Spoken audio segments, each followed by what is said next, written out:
And at the recording of this video, this person is still at large with a $100,000 bounty on his head. And you know what? I hope they catch you. I hope they catch you. I hope they lock you up. And I hope they throw away the key. Matter of fact, no. I hope they catch you. And I hope they turn off the lights. Because that's what a coward like you deserves. You don't deserve to be amongst everyone else. I hope they find you, and they will. Welcome, guys, to the Deviant Core podcast. I'm your host, Drew Dukes, and today we got a lot of stuff to cover. There's been some nonsense, as you know, going on for the past couple days here, and it just makes sense for us to cover it and go over what's been going on and, try to figure out where this world is going to go from here, right? So for those of you guys who were just tuning in, feel free to head on over to our listening platforms on Spotify. We're also on Overcast. We're on Apple Podcasts and Stitcher. So head on over to those platforms, check us out there, and subscribe. Those guys who want to watch the video instead, because yes, there is a video version of these out.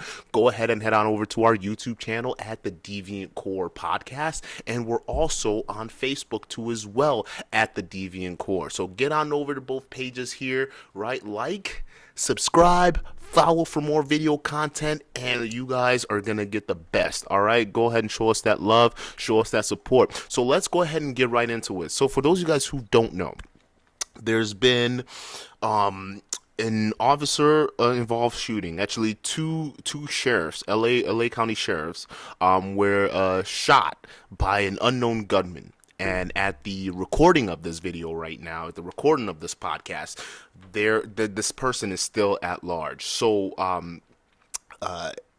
it's terrible what happened to these officers, because what happened shouldn't have happened. And I got a video here. I'm sure most of you guys have already seen the video already of what was going on, but I got a little video here, and as well as an article regarding this situation to go over. And then at the end of this here, I'm going to share my thoughts so you guys can really see what's going on. So in this video, what you guys are going to see is hang on, they're going to start the story over the weekend remain in critical but stable condition here at St. Francis Medical Center in Linwood as that manhunt continues to find the suspect in this ambush shooting. For those of you guys who are the 998 at Compton Saturday, we're the watching a deputy video down shot in the head of a guy who basically just walks up on these. There is now a $100,000 reward for information that leads to the arrest and conviction of the suspect. Surveillance video shows that suspect walk up and start shooting as the deputies were parked at the MLK Transit Center in Compton Saturday evening. Both deputies were. So I'm going to leave it right there. Before we get into the article, I want everyone for a second to just take the time to put everything aside. Let's put everything aside. Let's put our politics aside. Let's put our ideologies aside. Let's put whatever tribe, whatever nonsense, whatever it is that we belong to. Let's just put that aside for a second. And let's consider these people not as officers, but as human beings who almost had their lives taken away from them. Let's just consider that. Imagine you're at work, right? Most of you guys probably aren't cops. Some of you guys probably are working from home. Some of you guys probably have to go to the office still. It will depend on where you are. And you're just at work doing your thing. And some coward walks into your job and pulls the trigger on you. Tries to try to shoot you. Right?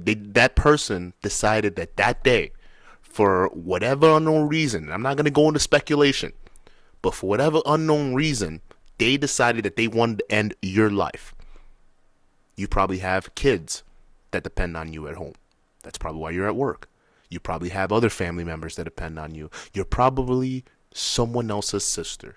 You're most likely someone else's daughter. You're someone else's son. You're someone else's brother. And someone randomly walks into your job and tries to kill you. Now, what would you say in that situation? Take away the fact that they're wearing badges. Take away the fact that we're in this tense political atmosphere right now against officers. Let's just take a moment to consider, what if that was you? Some misguided person decided to approach you and take your life. Regardless of what you believe in, we all should come together and say, this is wrong. Those officers didn't deserve what they got. And at the recording of this video, this person is still at large with a $100,000 bounty on his head. And you know what? I hope they catch you. I hope they catch you. I hope they lock you up. And I hope they throw away the key. Matter of fact, no. I hope they catch you. And I hope they turn off the lights. Because that's what a coward like you deserves. You don't deserve to be amongst everyone else. I hope they find you. And they will. That's the thing that y'all don't notice, they don't realize, because y'all so distracted and y'all not paying attention. It's so difficult to get away with stuff nowadays. It's that much more difficult. You can't you can't get away with crimes. They got cameras all over the place. They're tracking your cell phones. They know just about everywhere you've been, where you're gonna be. Matter of fact, even some of these social media platforms know when you're taking a dump. Okay? They know everything about your life. They will find you. And if they don't find you, your friends are gonna rat you out. Because in this day and age, there's no such thing as homies. So you're gonna get caught. And the question I have for you is why? Why? And as we get into this article, you'll find out that both of them were shot in the head. One in the jaw, one right in the forehead. Both of them.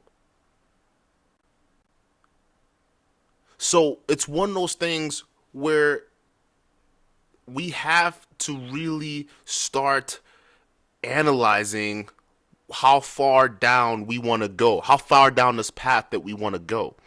Because the way I see it, the only losers here are you and me. Not the government, not the police that y'all trying to take out, because it only empowers the government. We're hurting ourselves. So I got an article here from that where that same video is, and then we'll read right into it. Okay. The two Los Angeles County Sheriff Department deputies who were shot in the head in an ambush in Compton Saturday are now in stable condition. Authorities confirmed Sunday. A senior official within the department tells ABC News that one of the deputies, only identified as a 31-year-old mother of a 6-year-old boy, was shot in the jaw and the arms, but is in critical but stable condition. She helped the other wounded deputy, got on the radio, provided medical care, got him to a place of safety because they didn't know if there was going to be another attack coming their way. Sheriff Alex Villanova said. The other deputy, a 24-year-old man, was struck by gunfire in the forehead and arm and a hand. He is described as alert. Neither of the names have been released to the public, for both deputies were sworn in 14 months ago. So in this next article here, so outside St. Francis Medical Center in Linwood, where the injured were being treated Saturday night, a small crowd, including some apparent demonstrators, gathered. Witnesses say members in the group were chanting anti-law enforcement slogans and at one point tried to get inside the hospital. Shortly after that, a local public radio reporter was pinned to the ground by deputies and arrested. President Donald Trump and the Compton mayor, Aja Brown, were among the first public officials to come forward with the reaction statements to the shooting on social media. Governor Gavin Newsom condemned the ambush shooting as a cowardly, horrific act and has offered prayers for the recovering deputy. Democratic presidential candidate Joe Biden tweeted, "This is cold-blooded shooting. It is unconscionable, and the perpetrator must be brought to justice." Amen. Amen. I hope they do.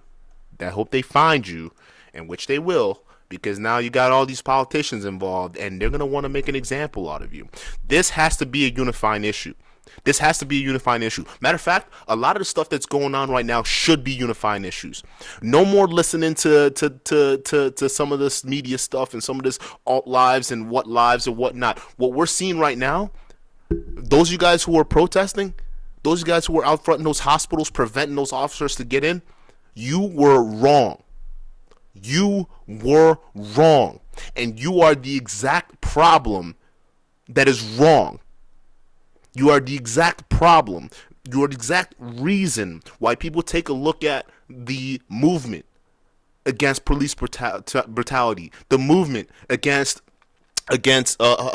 police misconduct, all this other stuff. You guys give us a bad name because the stuff like this that you guys pull, standing in front of hospitals, trying to prevent officers who were recently shot, who were sworn to protect you, by the way, to get treatment.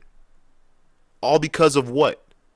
Listen, man, not all cops are bad cops.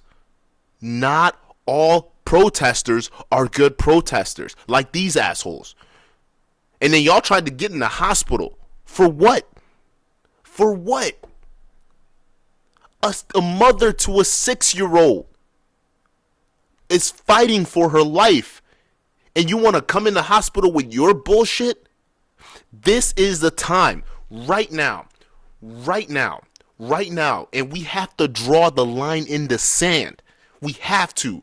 This protesting shit, this rioting shit, we have to acknowledge it for what it is.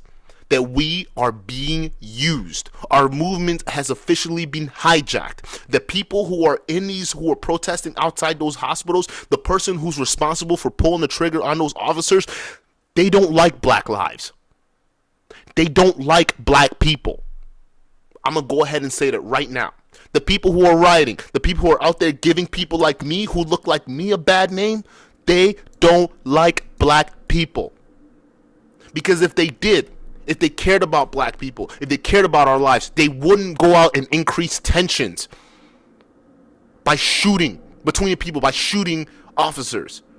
Because now, how do you think the officers are going to be reacting now, right? When they react to black people getting shot, right? And how everyone's talking about, well, I wish they could have shown more restraint. And I've said that too. I wish more officers would show more restraint. In the case of Jacob Blake, in the case of George Floyd, we all wish and hope that officers showed more restraint. But if we even look at the case of Jacob Blake when he was shot in the back 7 times, and then we look at crap like this, right, where a random person just walks up and pulls the trigger on officers, and then we talk about they're afraid for their lives, you can't doubt that now. Imagine if you were a cop and you watched this on video. Imagine you were a cop in LA and you saw this on video. How much on edge would you be? Think about that. How much more on edge would you be? You don't know whoever's pulling up on your car. You don't know what they got. If you get called into a situation, that, let's say, is domestic or not, whatever situation, but it involves an African American or minority communities, guess what? Now, if you're one of those cops in the county where those officers were shot in the head, both of them, you'd be much more on edge, and you'll have a zero tolerance to whatever BS is happening, which will lead to further conflict. You see how this just goes in a circle? Violence doesn't help. Supporting violence doesn't help. It doesn't advance our cause. In fact, it turns the world against us. We become laughingstocks. When you keep preaching that this is what's going on, when the media keeps showing us one side, telling us that this is what's going on, this person who pulled the trigger, this person is the direct, I'm assuming here, but I'm almost certain with the 80% accuracy that this person is a product of left-wing radicalization. This person is a product of left-wing radicalization because they've been radicalized to realize and view law enforcement as their enemy. So much so that you would willingly walk up to a police officer and unload on him. disregarding the fact that this person is a mother to a 6-year-old boy.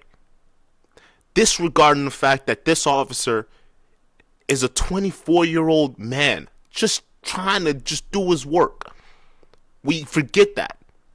Hell, I'm 25. That could have been me. That could have been you. We got to start thinking smart about this stuff. We got to start thinking smart about this stuff. And you so-called black leaders out there, you Al Sharptons, you Jesse Jacksons, the Barack Obamas, all you guys out there who are supposed to be our leaders, come out and condemn this crap.